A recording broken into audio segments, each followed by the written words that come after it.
My child, I need you to pause right now. Just stop whatever you were doing and give me the next few minutes, because what I want to do in your body today cannot be put off any longer. I am not speaking to you casually or from a distance. I am speaking directly, personally, and with complete intention into the exact places where your body has been hurting, where fear has been hiding, and where questions have been living quietly inside you for far too long. Before you even opened your eyes to these words, before you decided to stay and listen, before your thoughts settled enough to be still, I had already chosen this moment for you. I set it apart. I marked it. Not because you are one of many, but because you are one. And this moment belongs specifically to you and to what I am about to do in you right now. You might feel tempted to treat this as just another message passing through your day.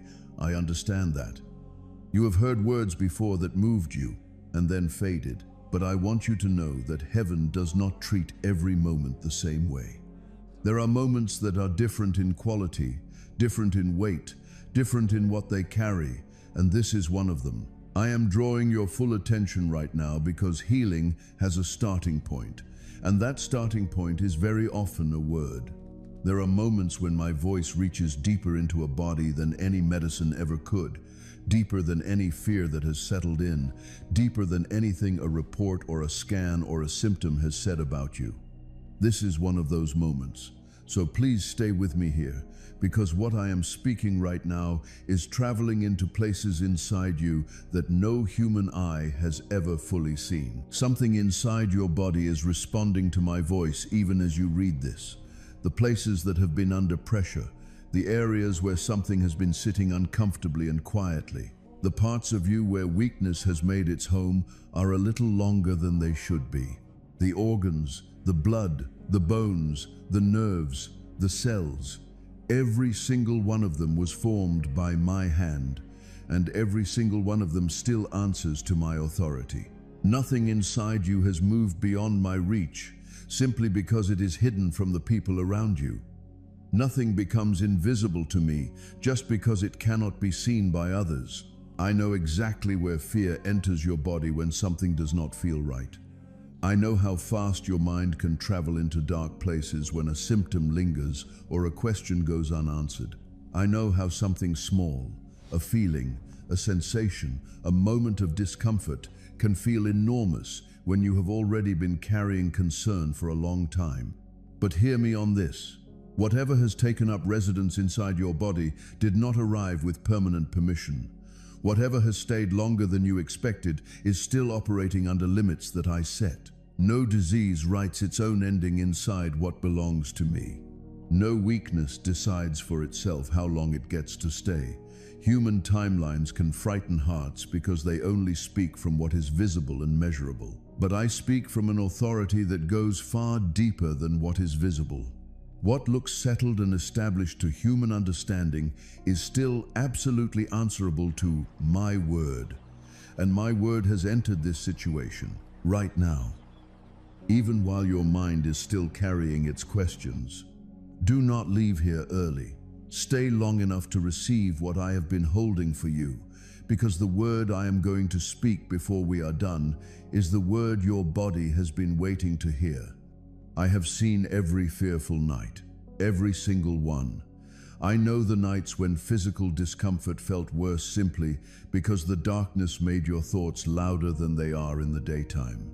I know the moments when you quietly searched for answers, when you noticed something in your body and wondered what it meant, when you lay awake, paying too much attention to every sensation because fear had already moved in and made itself comfortable in your thinking.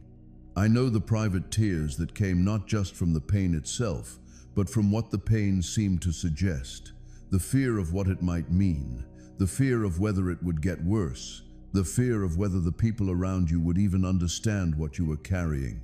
I know the hidden conversations you had inside your own mind, where outwardly you were holding yourself together, but inwardly you were asking how long this would last, whether something was seriously wrong, whether relief would ever actually come.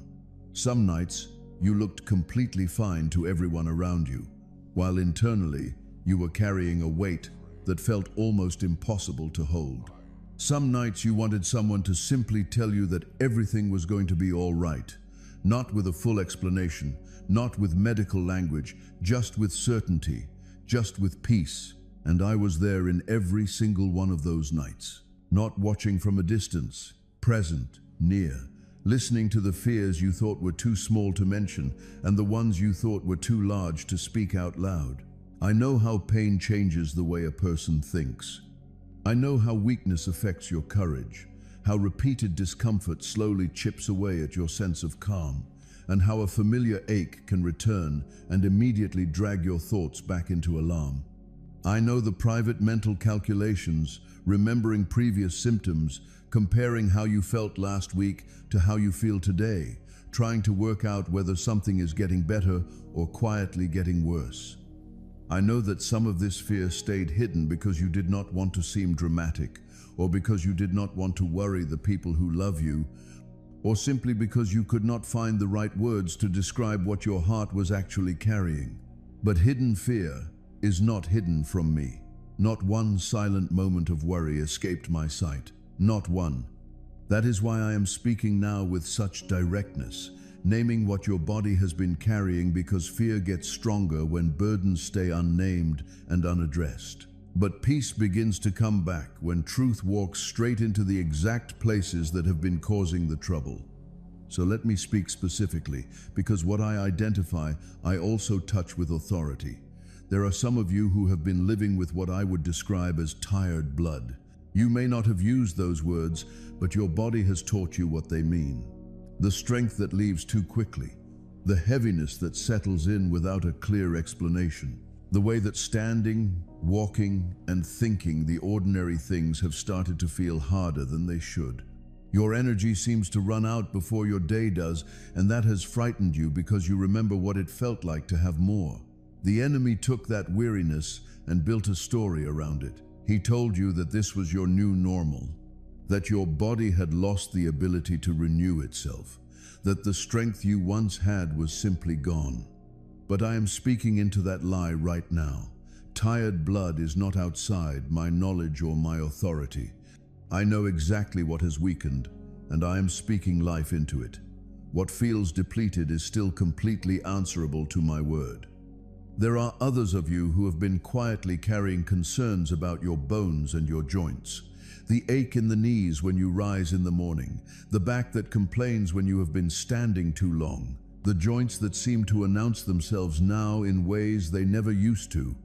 And with every announcement, the enemy was there to attach a fear to it, whispering that this is only the beginning of decline, that your body is only going in one direction from here. That limitation is the only thing waiting ahead of you. But pain does not own your structure. I formed your frame with my own hands. I know every place where it has been under strain, every joint that has spoken discomfort, every area where movement has become harder than it once was. And I am speaking strength back into the places where weakness has been speaking for too long. And then there are those of you who carry a deeper, quieter fear, the kind that circles around organs you cannot see, but whose well-being determines everything: the heart, the lungs, the liver, the kidneys, the hidden systems that keep you alive without ever asking for your attention until something feels wrong, and then they are all you can think about. I know the fear that comes with unexplained feelings deep inside the body. I know how the enemy uses every strange sensation, every unusual result, every moment of uncertainty to build a case inside your mind that the worst is happening or coming. He wants your thoughts to live in a place of silent panic. He wants you to reach the most frightening conclusion before truth has had a chance to fully speak. But I am true, and I am speaking now. Every organ inside you was designed by me. Every system was set in motion by my intention. Nothing inside you functions beyond my knowledge, and nothing has moved beyond my authority. What has been struggling still has the capacity to be restored, because restoration is what I do. It is who I am. And I am not speaking restoration over you in vague general terms. I am speaking it into the specific, hidden, tender places that have been carrying this weight, the places that hurt, the places that frightened you, the places that made the nights long and the mornings uncertain. My authority was over your body before the weakness arrived, and my authority remains over your body now. What entered without full permission, I can remove. What stayed beyond its welcome, I can end. What frightened you in the silence of the night, I can settle. And I am doing it, right now, in this moment. As these words travel into you and your spirit opens even the smallest degree to receive them, something is shifting. Something that has sat heavily is beginning to move. Something that fear held in place is being released. Stay with me, receive this. Your body has been waiting for this moment, and I have been waiting to give it to you. If our messages have blessed or encouraged you, please consider supporting us so we can keep spreading God's love and light to more hearts. You'll find the Ko-fi support link pinned below. There were tests you had to sit for, results you had to wait for, and that waiting, I want you to know, became its own kind of suffering, completely separate from whatever your body was physically carrying. Because uncertainty has a particular cruelty to it. It leaves your imagination with too much open space, and when fear is already living inside you, your imagination rarely uses that space kindly. It tends to fill it with the worst possible pictures, the heaviest possible conclusions, the most frightening possible outcomes. And you sat in that space, sometimes for days, sometimes for weeks, trying to hold yourself together while your heart quietly begged for peace. I know how long every hour of waiting felt. I know how a delay that might seem small to someone else felt enormous to you, because your heart was not waiting calmly, it was waiting desperately, wanting resolution, wanting clarity, wanting to finally exhale. And yet, even in all of that waiting, even in the heaviest hours of uncertainty, the situation inside your body was never beyond my reach. Every report, every opinion, every unexplained delay, none of it placed anything about your health outside of my knowledge or my power. Those things may have felt like walls closing in. To me, they were simply moments I was present in, waiting with you, already working in directions you could not yet see. And then there was the emotional tiredness. I want to speak about this carefully because I think it is one of the things you have carried most privately. Because physical symptoms are one thing, but the exhaustion of thinking about physical symptoms, that is something else entirely, and it is something that people who have not lived it rarely understand. You were not just tired from the pain or the weakness or the discomfort. You were tired from the mental labor of it, tired from monitoring, tired of wondering, tired from the cycle of hoping and then being disappointed and then hoping again while quietly bracing yourself for more disappointment. Tired from carrying a concern that never fully left the room, even on the days when you managed to push it to the background. That kind of tiredness does not show up on any test. It does not have a visible measurement, but it is real and it is heavy, and I saw every ounce of it. It changed the ordinary texture of your days in ways that nobody around you fully recognized. Small things required more effort than they should have. Joy became something you had to reach for rather than something that came naturally. Even moments that should have felt light carried a kind of underlying weight, because somewhere beneath everything you were doing was this quiet, persistent concern that never fully went away. And you carried all of that largely alone. Because how do you explain to someone that you are exhausted, not from doing too much, but from worrying too much, from feeling too much, from carrying something invisible that never stops pressing down? But hear me clearly on this. That season, as hard as it was, did not prove that I was absent. It actually revealed something about you that I want to name out loud. Even in weakness, your heart kept turning toward me. Even in the tiredness, you kept listening for my voice. Even when hope felt faint and fear felt loud, you did not completely let go. You held on, even when holding on felt like the hardest thing you had ever done. That matters. That is not a small thing. And I sat beside every one of those fearful hours, not watching from a distance, not looking away, but present, close, and completely aware of everything you were carrying in the silence. So when you look back on those nights of worry, I want you to remember that I was in every one of them. When you think about the fear that lived in your body quietly, the fear you could not always explain to other people, remember that it was never hidden from me. Heaven knew fully what your heart was carrying, even the parts you never spoke aloud to anyone. Now let me speak into specific things, because I want you to feel the precision of what I am saying. I am not speaking in broad, general terms. I am naming real burdens, because what I identify, I also have authority to touch and to heal.